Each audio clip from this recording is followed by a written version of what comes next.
Assalamualaikum warahmatullahi wabarakatuh. Sahabatku yang akan mengikuti managerial skill training course minggu depan, insya Allah kalau Allah izinkan, saya ingin sampaikan sasaran dan metode pelatihan. Sebelumnya, tentu para sahabat yang ikut training di dalam hati akan bertanya,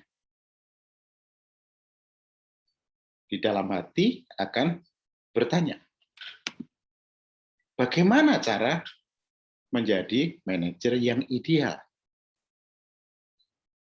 Hampir semua orang yang akan mengikuti training selalu akan berbicara atau dalam bertanya, tapi kadang-kadang tidak mau disampaikan. Yaitu pertanyaannya, bagaimana caranya jadi manajer yang ideal? Sahabatku, manajer yang ideal itu piye to maksudnya? Piye maksudnya? Ya kalau Anda pengen jawaban, saya coba jelaskan hari ini. Yang dimaksud dengan manajer yang ideal itu seperti apa?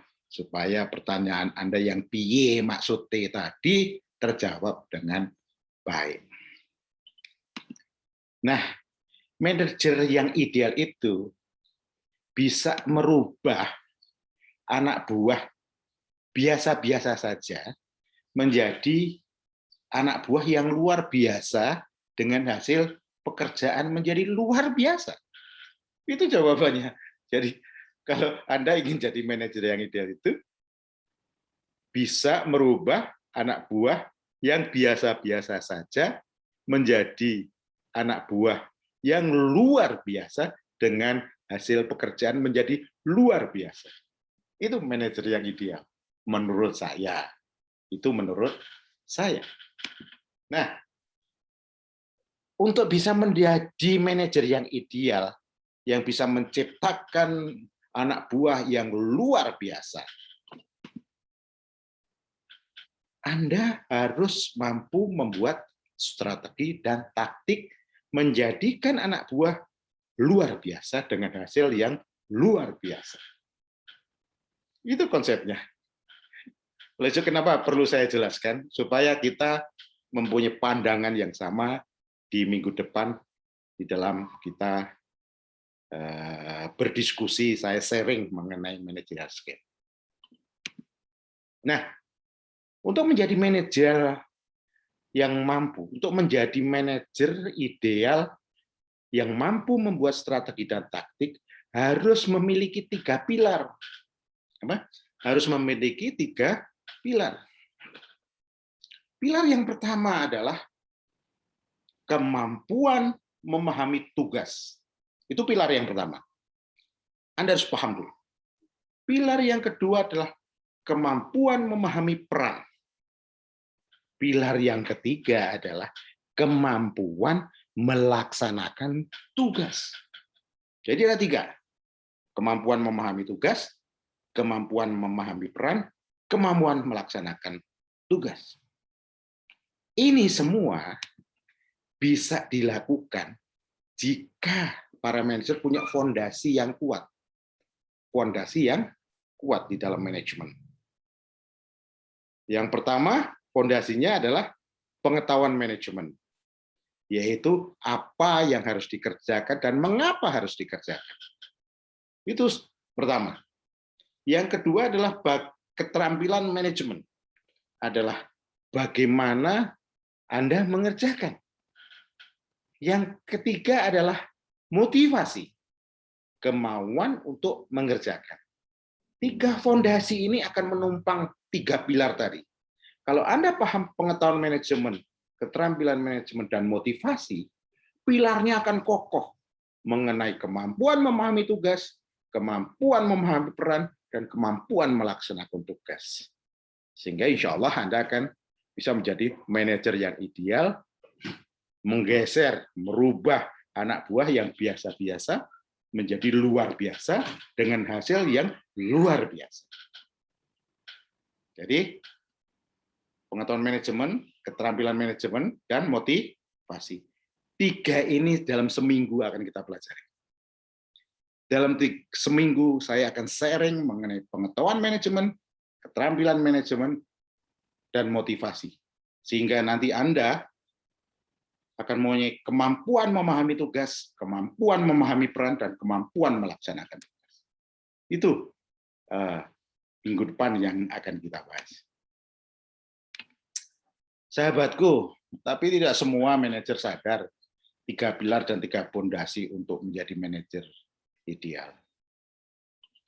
Karena menurut Imam Ghazali, kalau seseorang mau merubah mindset itu harus sadar dulu apakah dia sudah memiliki belum kemampuan manajerial skill tersebut.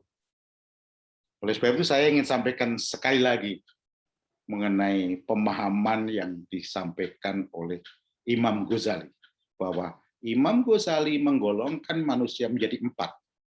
Yang pertama adalah seseorang tahu atau seorang yang berilmu, dia tahu kalau dirinya tahu. Jadi seseorang tahu bahwa dia mempunyai ilmu dan dia tahu kalau dirinya tahu. Itu golongan yang pertama orang.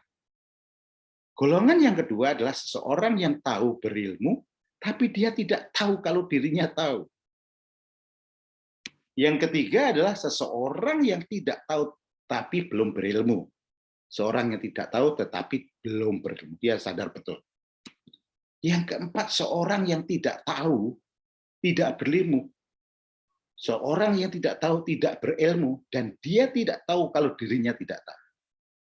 Kalau kita kupas lebih lanjut, yang nomor 1 ini adalah orang ini profesional, mau mengamalkan ilmunya. Ini manajer yang top ini. Yang kedua, seorang yang tahu berilmu, tapi dia tidak tahu kalau dirinya tahu. Orang ini memang sudah profesional, tapi belum mengamalkan ilmunya. Yang ketiga, seorang yang tidak tahu atau belum berilmu. Orang ini mau belajar dan ingin belajar melihat kekurangannya. Yang keempat adalah seseorang yang tidak tahu, tidak berilmu, dan dia tidak tahu kalau dirinya tidak tahu. Orang ini merasa punya ilmu, padahal tidak ngerti apa-apa. Orang ini kadang-kadang menganggap dirinya paling top di dunia. Gitu loh. Ini. Nah, oleh sebab itu yang nomor 1 ini manajer top nih, ini udah expert, udah nggak perlu ikut manajer skill training hari ini. Justru menjadi narasumber kalau bisa.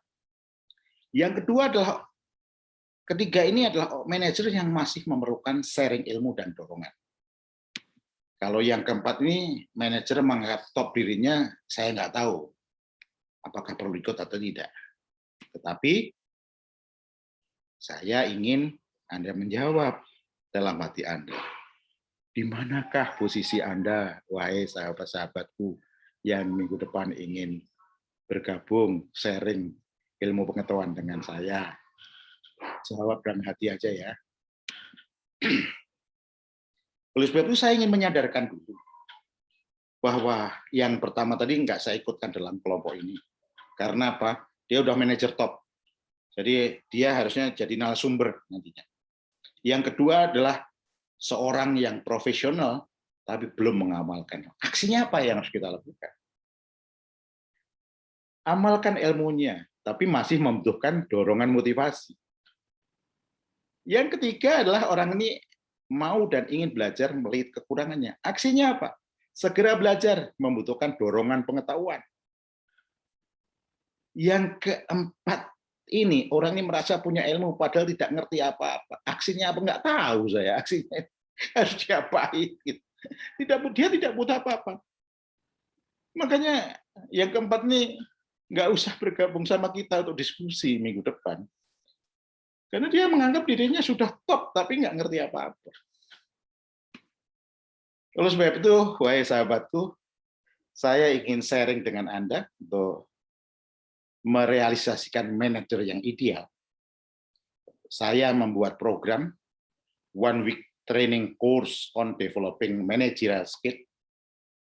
merupakan suatu program yang diberikan kepada seseorang yang berkeinginan kuat untuk membangun kemampuan manajerial.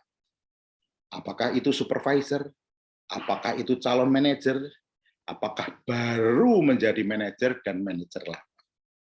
Kenapa? Pertanyaannya, karena kegagalan utama yang sering dialami adalah kegagalannya untuk melihat peran dirinya sebagai manajer. Jadi kegagalan utama yang sering dialami oleh seorang manajer adalah kegagalannya untuk melihat perannya sebagai manajer. Oleh sebab itu, sasaran program minggu depan besok adalah 1. Meningkatkan kemampuan manajernya. Yang kedua, memperbaiki sifat profesionalisme. Yang ketiga, menyediakan perlengkapan manajerial. Nah, bagaimana untuk mencapai ketiga tujuan di atas? Anda lihat sebelah kiri. Nomor 1, di minggu depan dalam seminggu kita akan diskusi, saya akan sharing mengenai pengetahuan. Nah, pengetahuan ini kalau diaplikasikan akan menjadi keterampilan. Keterampilan terus-menerus dilakukan, Anda akan punya pengalaman. Pengalaman, Anda bisa lihat sebab akibat. Kalau sukses kenapa? Kalau gagal kenapa? Kalau saya bikin ini, apa yang terjadi? Kalau saya bikin ini, apa yang terjadi? Itu artinya Anda sudah punya kemampuan dari pengetahuan yang Anda lakukan, pengetahuan yang Anda aplikasikan menjadi keterampilan, karena sering dilakukan dengan berdasarkan waktu, akan menjadi kemampuan. Sekarang ini, Anda telah memiliki ilmu manajerial. Yang saya lihat itu. Sekarang, managerial skill, slide tersebut. Dengan berjalannya waktu, pengetahuan diaplikasikan menjadi keterampilan menjadi pengalaman menjadi kemampuan, Anda akan meningkat di masa depan managerial skill Anda. Sehingga apa? Anda memiliki kemampuan manajerial bertambah. Sifat profesionalisme tambah tinggi. Perlengkapan manajerial yang kita pelajari seminggu itu Anda punya. Apa yang terjadi? Anda melakukan supervisi dengan membuat seseorang biasa-biasa menjadi luar biasa, hasilnya menjadi luar biasa. Sehingga apa yang terjadi? Unit sales Anda meningkat, revenue-nya meningkat, market share-nya meningkat. Insya Allah, kalau Anda aplikasikan ilmu ini. Insya Allah.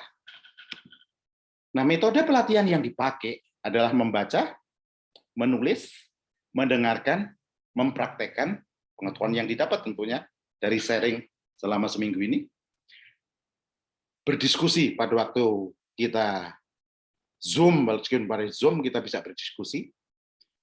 Yang paling penting adalah Anda membuat summary setiap hari dengan template PowerPoint. Kenapa saya paksa untuk pakai template PowerPoint? Supaya Anda berpikir betul untuk menuangkan apa yang ada di dalam diri Anda ke dalam suatu template yang ini nanti bisa dikomunikasikan dengan baik dan benar. Dengan Anda punya PowerPoint, Anda bisa remind diri Anda atau teman Anda di dalam berkomunikasi. Sehingga apa yang terjadi di remind? Di servis. Kalau sudah saling tahu di servis, gasnya menjadi bersih, saringan karburatornya bersih, maka akan terremotivasi. Dan yang terakhir, konsepnya adalah mengimplementasi di lapangan 6 bulan minimal. 6 bulan dengan pembimbingan, insya Allah nanti. Saya akan bikin manager club, di mana Anda semua bisa bergabung di situ, kita akan melakukan pembimbingan kepada Anda selama 6 bulan itu, insya Allah. Nah, kalau itu kita lakukan, konsep sasaran tadi, metodenya tadi, insya Allah Anda akan menjadi manajer yang ideal. Karena Anda punya pengetahuan manajemen, Anda punya keterampilan manajemen, Anda punya motivasi untuk mengerjakan, sehingga pilarnya Anda dapat. Anda memahami tugas, Anda mempunyai kemampuan memahami peran, dan Anda kemampuan melaksanakan tugas. Insya Allah. Mudah-mudahan minggu depan bisa maksimal. ketiganya bisa kita bahas, pengetahuan manajemen, keterampilan manajemen, dan motivasi.